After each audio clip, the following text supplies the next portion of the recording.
Hey guys, and welcome to Pheas Airsoft, where today I'm unboxing this CM.522 Budget AK.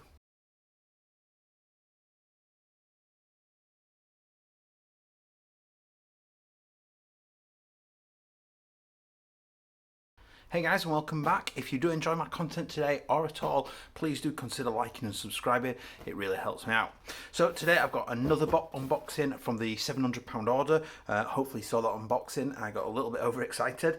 And today we're going to look at the CM.522. So this is an AK-47 variant. So we'll get straight into it. So with a lot of the budget range, as we've seen, you just get a styrofoam tray with a brown cardboard box lid over the top. Nothing special, just a bit of a warning label on the end there from Taiwan Gun, and a little sticker just saying the model number. So we'll lift that up and get it out of the way.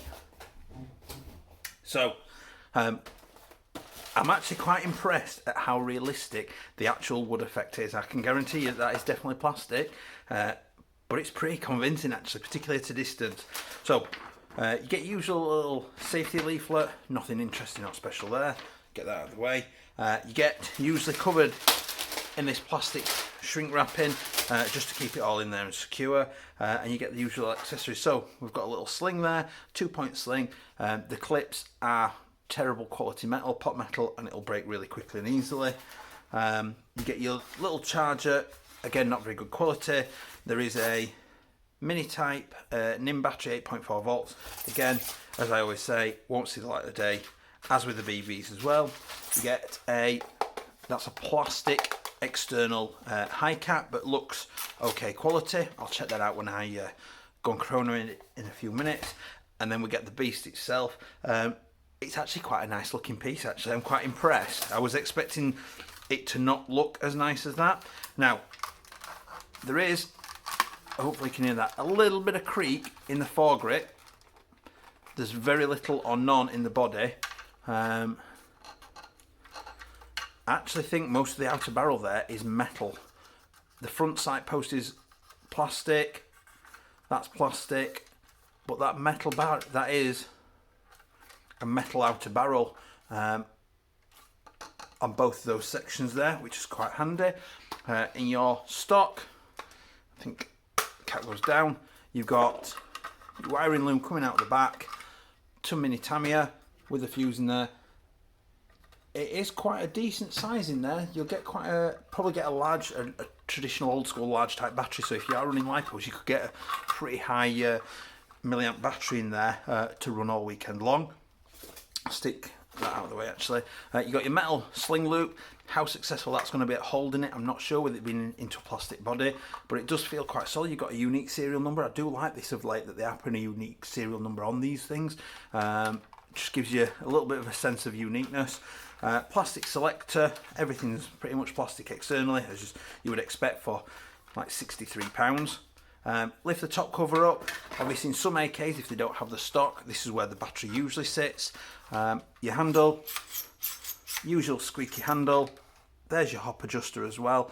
All looks pretty standard. I honestly think this looks far better quality than the price tag says it is. I'm really impressed with that, and I am. Those of you that know me know I have a bit of a thing for AKs, and I do actually really like that. It's quite nice and comfortable to shoulder, even with obviously the stock as it is and things. Having owned the classic Army Sportline version of this many years ago, we did find that this stock did not take much abuse before it just snapped and broke quite easily. That said, the bracket at the back here that holds the stock on is actually metal, which is quite reassuring, meaning that you can get an aftermarket or another stock on here.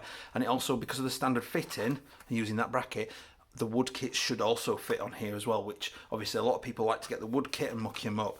Obviously this will be the standard type AK, so anything meant for the Tokyo Marui AKs in terms of metal bodies and things like that will all fit on that. Nice plastic hop unit. We'll stick a battery in it and see what the rate of fire is like. I'm guessing it'll be in line with the other ones, but we'll double check that. I'm pretty confident, I will double check via chrono in a minute, pretty confident that this is illegal FPS at the minute for the UK, so I'm guessing about 400 FPS, and that's with the hop unit fully off. So bring in the battery here. So I've got my usual trusty Nuprol 2200 mAh 7.420C LiPo. We'll test it on that first.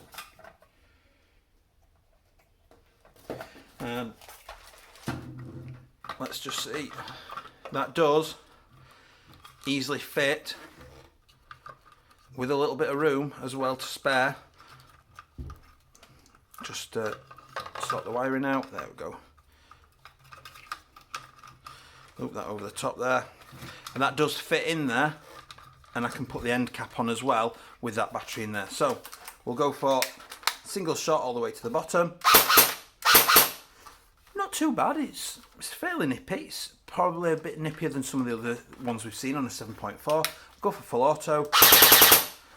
It's actually definitely a little bit nippier than what we've seen in other budget variants. Possibly the FPS has been lowered. I'm not 100% sure on that. Maybe it's just a better quality setup.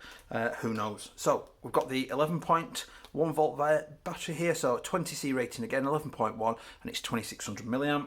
So I'll get that connected up.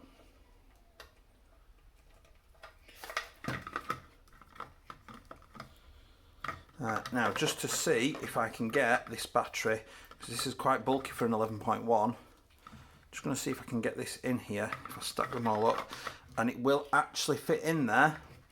And I think with a little bit of manipulating, I could get all of that wiring in there. So you could get an 11.1 volt LiPo of that style in this weapon as well. So, say single shot, obviously much better.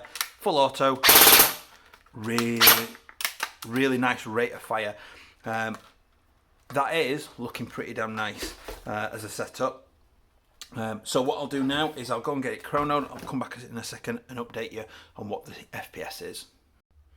Okay, so I'm back from the chrono, and it is as I thought. It's doing between 410 and 420 FPS. So in terms of UK limits, bang out the window. You can't use this unless you're going to DMR it and lock it to single shot only, which is an option. You know, I've seen a lot of people use AKs for that reason. So obviously we'll need a downgrade for UK use. The mag fit and fed absolutely perfectly without any issues. I do think we should take a moment to just appreciate how awesome that actually looks. I do love a good AK.